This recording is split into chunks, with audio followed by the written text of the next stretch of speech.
Ted Bundy was a notorious serial killer and a porn addict who preyed on young college-aged women mostly. He was a moderate-looking man and pretended to be injured or needing help while targeting his victims. He was an active killer between 1974 and 1978. During that time, he confessed to kidnapping, raping, killing, and returning to defile the corpses of 30 women, most of whom were young college-age girls. His usual methods included pretending to be injured. He would wear an arm sling or walk on crutches and appear to be a soft, feeble man. He knew how to make the women feel sorry for him. Just picture a male feminist who injured his arm opening a jar. When he would ask a young girl for help, he would wait for her to turn her back, then strike her in the back of the head with a blunt object, usually a crowbar. He killed in other ways as well. In one instance, he broke into a sorority house in Florida through a window. He strangled two women and beat them to death with a wooden log, raping one of them and brutally biting her on her hips and breast. Most of Bundy's victims died from the initial strike. He removed the passenger seat from his 1968 Volkswagen Bug to transport the bodies of his victims without getting caught. Brave of him, since getting pulled over would essentially let an officer see his prey inside the car, and this is exactly how he was eventually caught during a routine stop run by the cops. Some believe Bundy hated women. That belief is incorrect. He idolized women, making them his life's purpose. Ted Bundy was a sick, twisted, and a weak man who was obsessed with women. In his mind, he thought he was a good guy. He rationalized his addiction to women, never facing what he did and continually denying what he did until the last years of his life. As sick as he was, Hollywood still made a movie about his life.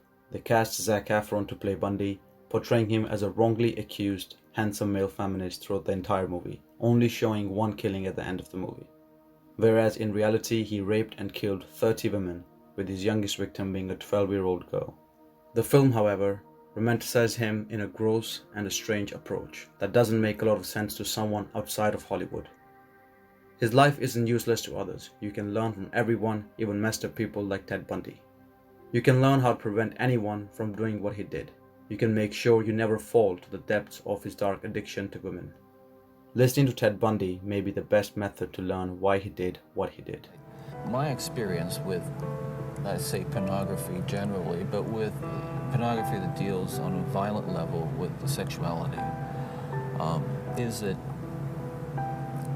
once you become addicted to it, and I look at this as a kind of addiction, like an addiction, you keep craving something which is harder, something which gives you a greater sense of excitement, until you reach the point where the pornography only goes so far. You reach that jumping off point where you begin to wonder if maybe actually doing it will give you that which is beyond just reading about it or looking at it. Listen, I'm no social scientist, and I haven't done a survey. I mean, I don't pretend that I know what John Q. Citizen thinks about this. But I've lived in prison for a long time now. And I've met a lot of men who were motivated to commit violence just like me.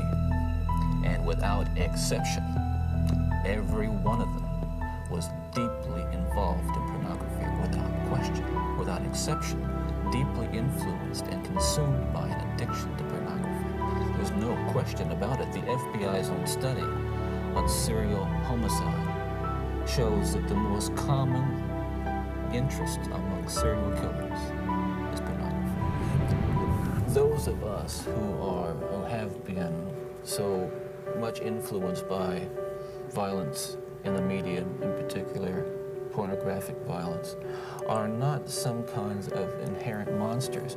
We are your sons and we are your husbands. And we grew up in regular families, and pornography can reach out and snatch a kid out of any house today. He snatched me out of my home. It snatched me out of my home 20, 30 years ago. And as diligent as my parents were, and they were diligent in protecting their children, and as good a Christian home as we had, and we had a wonderful Christian home, there is no protection against the kinds of influences that are loose in the society that tolerates From his last words, it's obvious that Ted Bundy was a porn addict. He began watching porn like anyone else. After some time, regular porn didn't work for Bundy anymore. He needed something more. In his last interview, Bundy says that without a doubt, it's porn that causes a behavior like his. Straight, porn-addicted men have shared that they watch gay, transsexual, hardcore, or violent porn just to get off, even though they're repulsed by the material, no different than Bundy. Bundy began watching hardcore pornography because normal porn no longer got him off. And from hardcore porn, it became hardcore reality.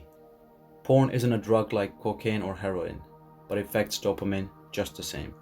Like a crack addict, porn addicts need to seek stronger highs, chasing their first orgasm like a crackhead chasing his first high, hustling on street corners. Once Bundy's brain adapted to hardcore violent pornography, there was no other high he could find through porn. In his own words, he said, "Until you reach the point where the pornography only goes so far, you reach that jumping off point where you begin to wonder if maybe actually doing it will give you that which is beyond just reading about it or looking at it." He took matters into his own hands, raping, killing, and defiling female corpses, and in the end he was executed by an electrical chair. Ted Bundy was a terrible human who didn't deserve to live. Ted Bundy's porn addiction led him to commit crimes and was the reason his brain melted in the electrical chair. Watching porn has consequences. They might not be to the level such as in Ted Bundy's case, but why sprout an evil seed in your head hoping it won't become your poison in the future? There's scientific proof on how porn negatively affects your brain. Click on the link in the description below to see how porn affects your brain and its reward system. I hope you found this video helpful. If you did, please like, comment and share. I will be making further videos on self-improvement, so don't forget to subscribe. Thank you for watching.